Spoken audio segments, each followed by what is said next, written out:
Olá, pessoal. Eu sou a professora Carolina. Eu vou ajudar vocês na parte de história, principalmente na parte de história do Brasil, junto com o professor Rafael. E como eu cheguei no meio do caminho, né, no meio dessa pandemia, eu vou tentar dar o melhor aqui para vocês, para ajudar vocês nessa parte do Brasil colonial, tá? Eu vou iniciar nessa parte do Brasil colônia, porque o professor Rafael já deu para vocês um bom panorama. Ele pediu que eu fizesse um resumão, né, desse Brasil colônia, até a parte que ele deu na a última aula que ele deu, que foi sobre a chegada da corte portuguesa do Brasil.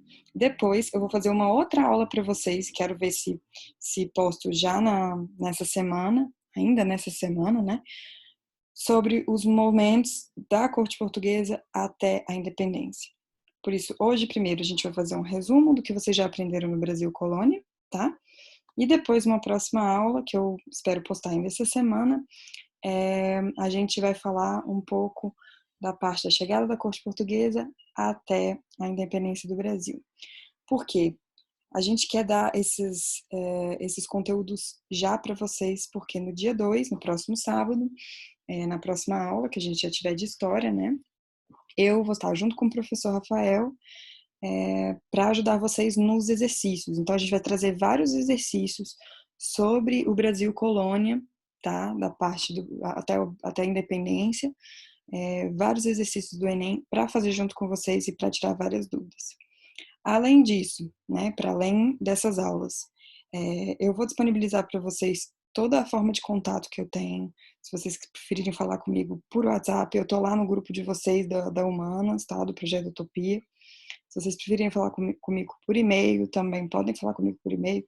Enfim, a forma como vocês acharem melhor. Se também quiser me adicionar no Facebook, achar melhor falar no Messenger do Facebook, fiquem à vontade. Carolina Souza, tá bom? Então vamos lá, gente. Vamos começar o nosso resumo. Lembrando que eu vou passar muito rápido sobre todos esses momentos do Brasil colônia. Então, se vocês quiserem aprofundar alguma coisa, tiverem alguma dúvida em alguma parte específica, por favor, vejam as aulas que o professor Rafael já postou para vocês, tá bom? Vamos começar lá, então. Depois da expedição Martim Afonso de Souza, né, que ocorreu entre 1530 e 1533, foram montadas as capitanias hereditárias. Bom, vocês já viram o que foram as capitanias hereditárias, né? Foi uma divisão feita no mapa do Brasil, aí numa parte do mapa do Brasil, né? E ela dividia pedaços de terra, e aí em linha reta, vocês conseguem ver nessa imagem aí, né? Dividia e ela era entregue a uma espécie de gerente. Esses gerentes, eles tomavam conta dessas terras, que eram conhecidos como donatários, né? E eles tomavam conta dessas terras, ou seja, eles tinham poder administrativo, eles tinham autonomia para administrar essas regiões, tá? Então, eles faziam dentro dessas terras, basicamente, a administração que eles achavam correta, tá bom? No entanto, para que a coroa não perdesse completamente a, a, esse poder, né, sobre o Brasil, sobre a colônia, uma parte dos tributos, esses donatários, eles tinham que passar para a coroa em Portugal. É importante dizer para vocês que esses donatários, ao contrário do que se imagina, né, esses gerentes, eles ganharam essas terras não porque eram pessoas nobres ou porque possuíam muito dinheiro. Não, eram nobres de classe mais baixa, eram que tinham essa vontade, digamos assim, eram que tinham essa coragem de expandir para essas terras, tá bom? Então, não vamos imaginar aí que eram pessoas de muita intelectualidade, nem de muito dinheiro, nem de muito conhecimento. Então, exatamente por isso é que a gente vai ver que essa questão das capitanias hereditárias, ela não vai funcionar. Afinal, né, essa era uma aventura muito, muito grande para essa nobreza baixa que não entendia muito dos paranauês, né, gente? Essa é a grande verdade, assim. Eles não entendiam muito como é que era administrar a terra, né? Eles eram nobres baixos. Então, assim, era muito complicado investir na administração de uma região que era praticamente inóspita, né? A gente não pode dizer inóspita porque tinham lá os nossos índios, mas era uma região praticamente inóspita em termos de civilização. Então, do tipo de civilização europeia, né, na verdade. Então, isso era uma aventura muito grande para esses homens. Então, a gente tem que pensar que a chance de dar errado já era muito grande, né? Algumas capitanias que tiveram, assim, algum sucesso, né, foram as capitanias de São Vicente, a capitania de Pernambuco, porque elas já começaram, né, esses donatários, né, esses gerentes, já começaram a investir na produção de açúcar. Essa produção de açúcar ela já era conhecida por uma atividade que os portugueses eles já tinham investido nas ilhas do Atlântico. Né? Se vocês olharem lá o mapa de Portugal atual mesmo, pode pegar o mapa lá no Google Maps, vocês vão ver algumas ilhas, né, que ainda são de Portugal, como a Ilha da Madeira e os Açores, né, as ilhas dos Açores. É, aí também tem as ilhas do Cabo Verde, São Tomé e Príncipe, né, que pertencem aí à África, mas a Madeira e os Açores ainda são território de Portugal. E esse envolvimento na produção de açúcar ele já tinha sido feito nessas ilhas. Por isso, os portugueses já conheciam como é que era a produção de açúcar nessas regiões. Viram um clima e um solo mais ou menos parecido com o da África, investiram nisso e deu certo. Então, foi por isso que essas duas capitanias, a São Vicente e Pernambuco, elas foram as que tiveram mais, digamos assim, sucesso dentro do sistema das capitanias hereditárias. Já em 1754, o Marquês de Pombal ele acabou por passar todas as capitanias para o poder da coroa, né, para um poder central, para um governo central, porque viu que essa administração das capitanias hereditárias não ia funcionar, tá bom, gente? Então, como eu já disse, essas capitanias agora elas estavam numa administração do governo geral, tá? O nosso primeiro governador geral ele foi o Tomé de Souza. Mas, ainda assim, com esse governo geral, né, a gente pode haver muitas fontes primárias, né, o que são as fontes primárias? Dos escritos das pessoas da época, né, das informações das pessoas da época, então, muitos viajantes, né, muitos intelectuais, muitos aventureiros que foram ao Brasil e conheciam um pouco do Brasil, e mesmo esses governadores, eles, né, eles comunicavam entre a colônia, né, o pessoal que estava na colônia se comunicava com a metrópole. Então, todas essas fontes, né, essas informações, elas demonstram que ainda a coisa era bem bagunçada, mesmo com o governo geral, algumas regiões, elas não se comunicavam. Então, o pessoal, às vezes, da região ali onde era São Paulo, não se comunicava com o pessoal da região onde hoje é o Nordeste. Às vezes, se tinha mais informação da colônia sobre a metrópole do que sobre as próprias regiões dentro do Brasil. Então, assim, esse governo geral, ele tentou centralizar, mas ele não foi o suficiente para centralizar, tá? As regiões eram muito espaçadas, Portugal não estava acostumado a administrar regiões tão grandes, né? Porque o país deles é pequeno, então a coisa ainda era bem bagunçada, tá bom? Isso, nesse interim, né, nesse meio tempo, o nosso papel como colônia era de comércio externo, ou seja, a gente tinha de deixar bem abastecida a metrópole. E para isso dar certo, era preciso que existissem grandes fazendas, né, que são os latifúndios, que eram responsáveis de produzir em grandes quantidades.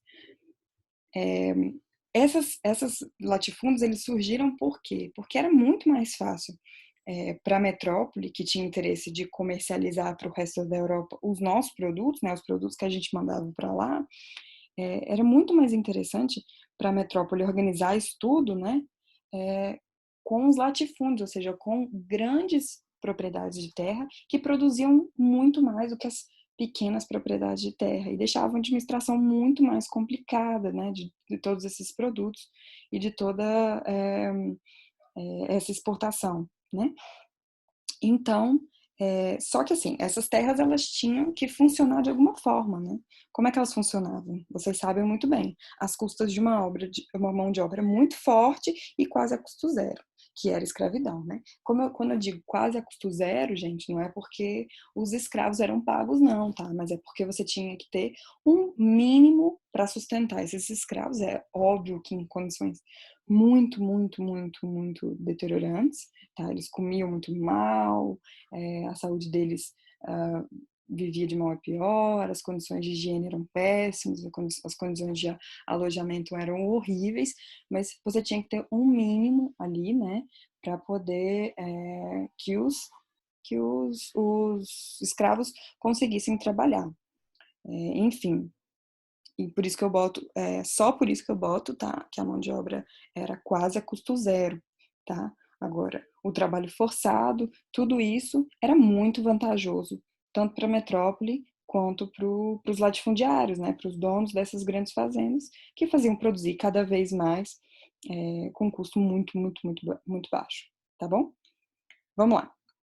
Então, como escravo indígena, vocês já sabem que a escravização indígena ela foi um pouco mais complicada do que a escravização africana, né? Afinal, os indígenas eles não pensavam sobre o trabalho e sobre a produção da mesma forma que os europeus, né? Que os portugueses. É, Além disso, ele também não dava muito dinheiro para Portugal. Por que, que o escravo indígena não dava muito dinheiro para Portugal? Porque o tráfico dele, né, a exigência do seu trabalho, não dava dinheiro para a metrópole. Dava só na produção, mas não dava no tráfico. Então, era também vantajoso para Portugal ter um tráfico negreiro, porque ela traficava e ela ganhava dinheiro com esse tráfico. Tá? Quando ela trazia os negros para a África e vendiam aqui para os grandes latifundiários, ela também ganhava com isso, tá bom? Então, escravizar um indígena, além de ser mais complicado por conta das suas características, né, da sua cultura, também era complicado, porque também não era vantajoso, porque não havia dinheiro envolvido para a metrópole. Para a colônia, escravizar é uma vantagem para todos, né? Para todos, desde que trabalhe, né? Mas para a metrópole não era interessante, tá bom, gente? Então, qual foi a melhor forma, né, de trabalhar nessa produção açucareira aí? A melhor forma foi trazê-los da África, que vinham, como vocês aí já sabem, em condições deploráveis, o navio, trabalhavam aqui à força, né, e isso tudo dava muito dinheiro, tanto para os latifundiários quanto para a metrópole. Aí nas imagens vocês podem ver aí uma representação do engenho de cana-de-açúcar, né?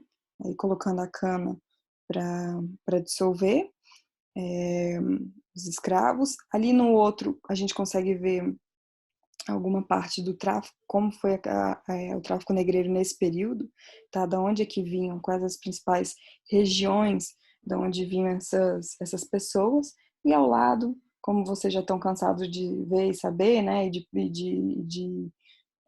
de aprenderem, o tráfico negreiro ali de lado, né, nessa imagem tem aí os negros como eles eram transportados, assim, muito, muito bem juntinhos dos outros, que era para caber mais pessoas, né? E onde é que eles ficavam aí dentro dos barcos, tá bom? Bom, antes do domínio espanhol sobre Portugal, né, que foi dos anos 1580 a 1640, os portugueses e os holandeses eles tinham vários acordos comerciais, eles eram nações amigas, tá, gente? Entre eles, havia distribuição do açúcar para a Europa e o transporte dos escravos para o Brasil. Então, muita coisa a Holanda ajudou Portugal antes desse domínio espanhol. Mas, quando iniciou o domínio espanhol em 1580, a Espanha e a Holanda eram países com problemas seríssimos, eram países inimigos. Então, a Holanda, né, ela se aproveitou desse momento de briga e foi investir em seus negócios, já que ela já não tinha mais oportunidade de fazer esses negócios do açúcar e dos escravos com Portugal. Mas ela não ficou parada, né, gente? Ela não podia ficar parada. Então, como vocês sabem, né, deu início aí a Companhia das Índias Ocidentais, mais conhecida como a VIC, né? essa companhia, ela foi criada tanto pelo governo, ela é sustentada tanto pelo governo holandês como por empresários holandeses, tá? E ela conseguiu, após algum tempo, dominar o comércio externo do açúcar. Como? Eles tinham terras ali nas Antilhas Holandesas, né, que hoje chamamos Antilhas Holandesas, que é ali na região do Caribe, né, e uma região com terra e clima parecidos com o Brasil, e que também dava muito bem, obrigado, a cana-de-açúcar. Ia muito bem a cana-de-açúcar lá. Então, eles conseguiram fazer essa produção do açúcar, aí baseado um pouco nas ideias dos nossos colonos, né, dos nossos latifundiários, e conseguiram dominar esse comércio, porque uma coisa que eles faziam muito bem era vender os produtos para o resto da Europa, tá, gente? Eles sabiam muito bem fazer isso. Era uma companhia muito, muito, muito interessante, assim. Eles tinham muito alcance dentro da Europa, tá? Assim, o que eles viram? Que o próximo passo interessante era ocupar o Brasil, mais especificamente Pernambuco. Por que Pernambuco? Porque Pernambuco, à época, era o maior produtor de açúcar. Como eles queriam dominar o comércio externo todo do açúcar, eles precisavam derrubar um dos principais produtores de açúcar, que era o Brasil, mais especificamente é, Pernambuco, né, a capitania de Pernambuco. E a coisa ficava cada vez mais feia para a metrópole, tá, gente? Mas, sem o Nassau, que é o cara, eu chamo aqui o cara holandês do Brasil, porque foi a pessoa que foi responsável por entrar em Pernambuco e conhecer Pernambuco, e entender a cultura indígena, de entender os escravos, de entender o pessoal que estava lá, que tinha, vamos lembrar que diferente de Portugal, não tinha religião católica, tá, gente? Eles eram protestantes. Então, tudo isso influenciou para que houvesse uma maior aceitação é, dos holandeses em Pernambuco, mas especificamente por causa da atuação do Maurício de Nassau, tá bom, gente? Ele foi muito importante para esse movimento de aceitação dos pernambucanos, dos holandeses, né, sobre os pernambucanos aí, tá bom? Além disso, o Nassau, né, ele não queria que a Vick ela cobrasse dos produtores de açúcar, ou seja, dos latifundiários, é, algumas dívidas que foram impostas, né, nesse processo de expansão do comércio do açúcar. E os produtores do açúcar acabam ficando nervosos com essa situação e pedem a saída dos holandeses no Brasil, né? Começando assim um movimento de insurreição, tá bom? Aqui temos aqui a imagem do Maurício de Nassau e também aí uma imagem da batalha, né? Da insurreição pernambucana, tá?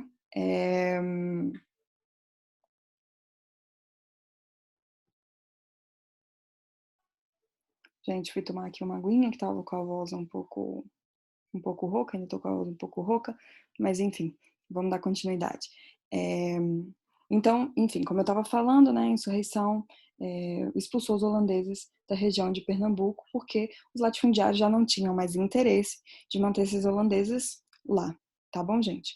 Então, com a crise do açúcar, né, que foi gerada aí principalmente pela Vicky, né, uma galera foi mata dentro, né, foi para dentro da mata, para a região centro-sul do país, né, que hoje se encontra os estados de Minas Gerais, Goiás e Mato Grosso, procurar riquezas, porque eles precisavam fazer dinheiro, tá, gente? Esse pessoal foi procurar riqueza, foi aprisionar nativo e capturar escravos fugidos. E esses homens se chamavam bandeiras. Era muito interessante que os bandeiras, eles aprisionavam, quando a gente fala de aprisionar nativos, né, principalmente pegar os indígenas aí, que foram uma importante mão de obra, tá, gente? apesar de lá no início a gente falar que o tráfico negreiro ele imperou aí, ele foi primordial para a produção do açúcar, aqui durante o período do ciclo do ouro, né, que a gente chama dessa busca ao ouro, a mão de obra indígena foi muito importante. Tá? Por quê? Porque eram os indígenas que conheciam os terrenos. Então, para entrar nesses terrenos desconhecidos, esses portugueses, né, a gente pode dizer que eram portugueses, mas mais ou menos, porque nesse período já tinha muito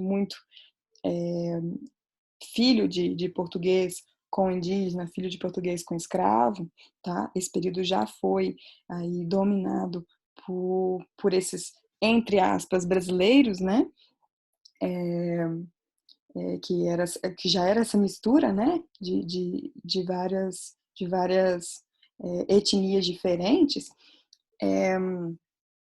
Eles eles também iam atrás dos próprios irmãos, digamos assim, tá bom, gente? Então, esses filhos de portugueses com indígenas eram em grande parte os bandeirantes. E eles iam atrás dos próprios indígenas, aprisionavam, às vezes, pessoas da própria tribo, tá?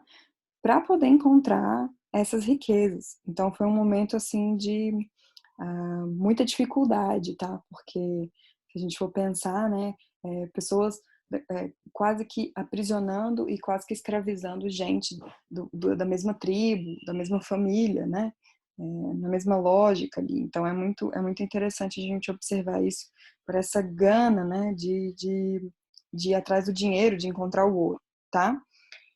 Então, como é óbvio, o ouro aumentou muito a população dessa região e criou a disputa por essas terras, né? Óbvio que todos é, queriam, né? Todos os colonos e recém-chegados, né? E portugueses recém-chegados queriam as regiões onde tinham mais riquezas e queriam, e como nesse período tinha muito investimento, né?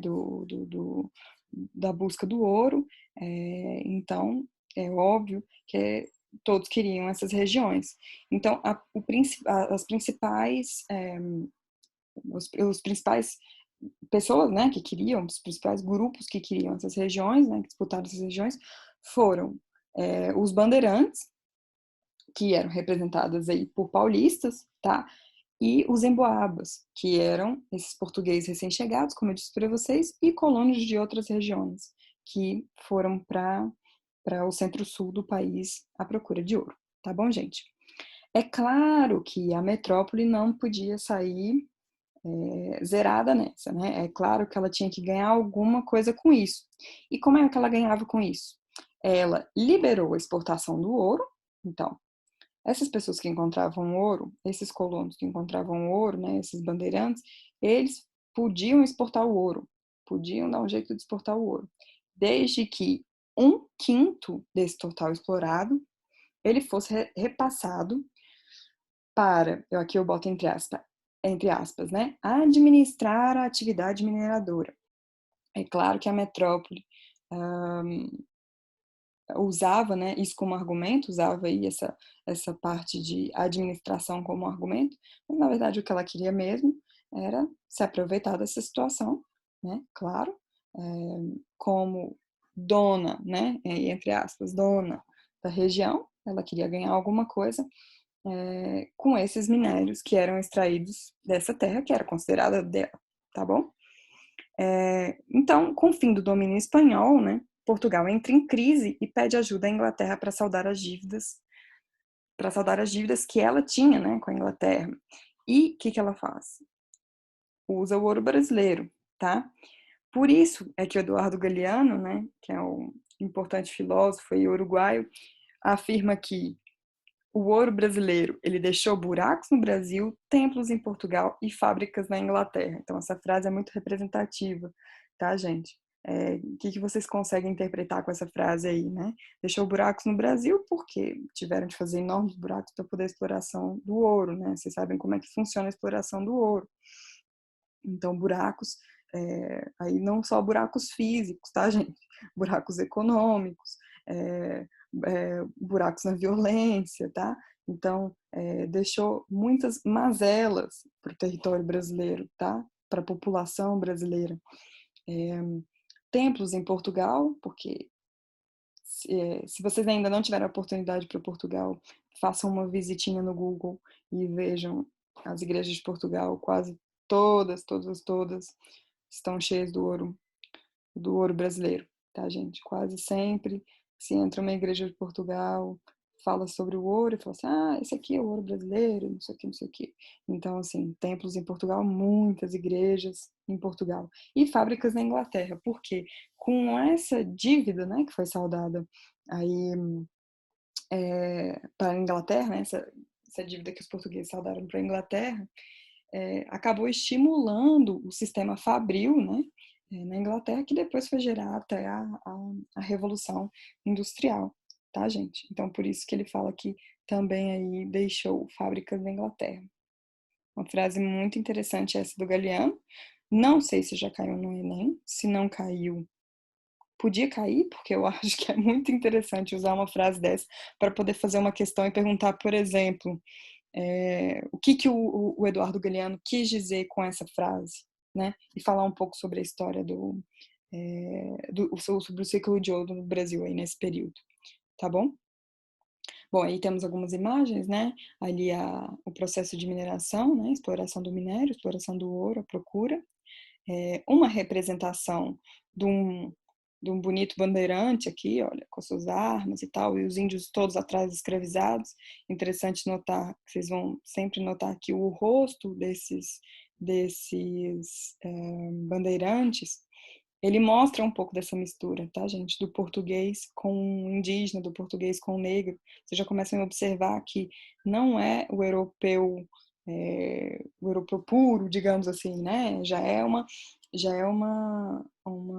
mestiçagem, né? Já é uma, enfim, uma confluência, né, entre dois povos aí.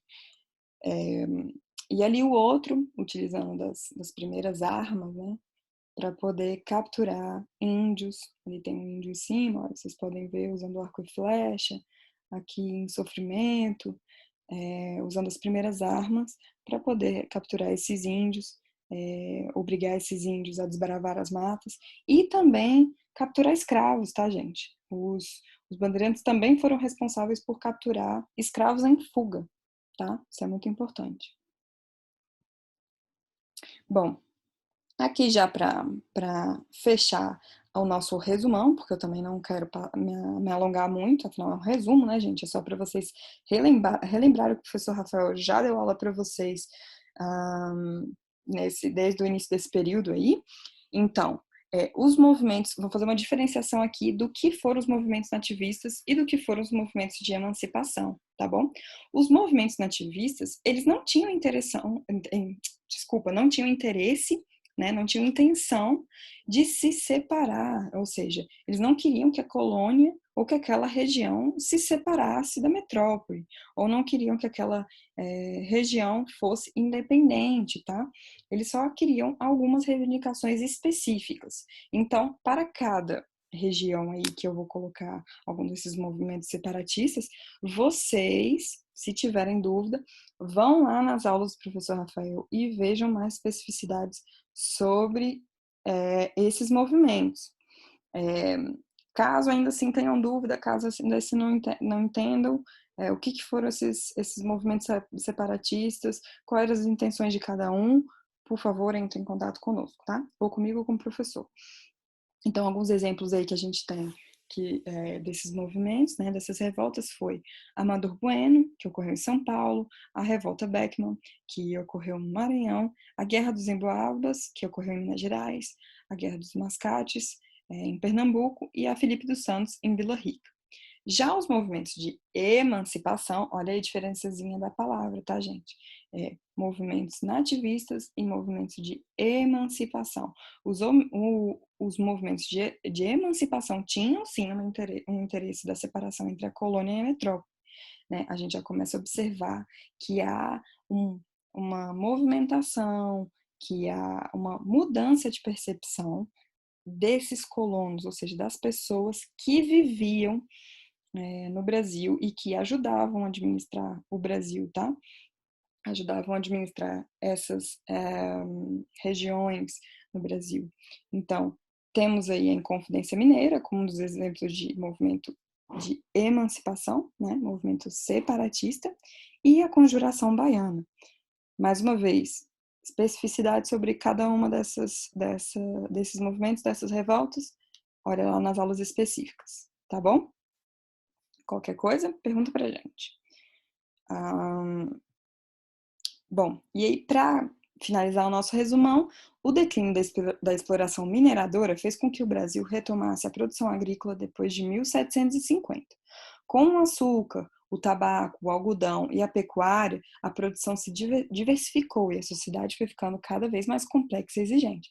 Aquilo que eu falei para vocês, os colonos começam a diversificar a produção, começam a ver um investimento maior na economia, um interesse maior em diversificar esses produtos, começam a ver como é que eu posso dizer, uma emancipação maior, né? Um andar com as próprias pernas, sem precisar muito da metrópole, e começam a ter uma visão diferente sobre o que é ser colônia, tá, gente? Começam a pensar, opa, talvez não seja a melhor opção se manter assim como colônia. Talvez a gente tenha alguma forma de independência, ou ao menos, aqui o que eu coloco para vocês, uma liberdade comercial. Não queriam mais tanta influência da metrópole nesse investimento comercial, nessa exportação de produtos, tá? Então fica aí duas grandes divergências de opiniões, né? A liberdade comercial ou o monopólio colonial. Começa a haver essa discussão entre essas duas vertentes aí. E foi nesse contexto em que os brasileiros, né, os colonos brasileiros, começam a divergir, né, dessa lógica colonial, desse pacto colonial, é que chega a corte portuguesa no Brasil em 1808. E agora, como a corte portuguesa estava no Brasil, o que acontece, gente? O Brasil deixa de ser colônia. Ele passa a ser metrópole, porque ele é o local onde está a coroa, ele é o lugar onde está o poder central. Tá bom, gente? Então, a gente para por aqui o nosso resumo e a próxima aula nossa gravada, tá? Vai ser sobre, na sequência aí do que o professor Rafael postou para vocês, o momento em que a corte portuguesa chegou ao Brasil até o momento da independência. A gente vai ver o que esse pensamento divergente aí dos colonos e da metrópole, o que ele acaba acarretando quando chega a corte portuguesa no Brasil, quando o Brasil realmente tem um poder em suas terras, digamos assim, tá bom? Eu vou ver se, como falei para vocês no início, se grava essa aula ainda essa semana, vou me organizar para a gente gravar essa aula ainda essa semana e a gente tirar bastante dúvida de bastantes exercícios durante a nossa aula, nossa live aí, a nossa aula ao vivo, digamos assim, tá bom? Então eu quero que vocês estejam com o conteúdo já bem na ponta da língua para a gente poder fazer os exercícios, tá? Vocês poderem ter sucesso nos exercícios, poderem acertar mais questões, mas principalmente para vocês compreenderem as perguntas e para vocês tirarem mais dúvidas possível, já que a gente vai estar disponível para atender vocês. Tá bom, gente? Então, agradeço vocês, espero que tenha ajudado esse resumão. Se a aula ficou muito maçante, se eu parei muito, se eu fiz muita confusão, peço desculpas, tá? É a primeira vez que eu gravo uma aula assim.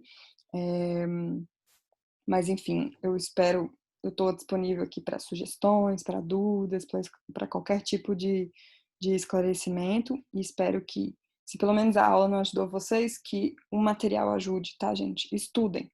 Independente de assistir aula, não assistir aula, estudem para que nos nossos momentos ao vivo aí, nas nossas lives, né, com tanta moda das lives, nas nossas lives, vocês possam tirar dúvidas de qualidade, tá? Vocês possam aproveitar esse momento aí para tirar dúvidas, tá? Um beijo para vocês, até a próxima aula, espero ter ajudado.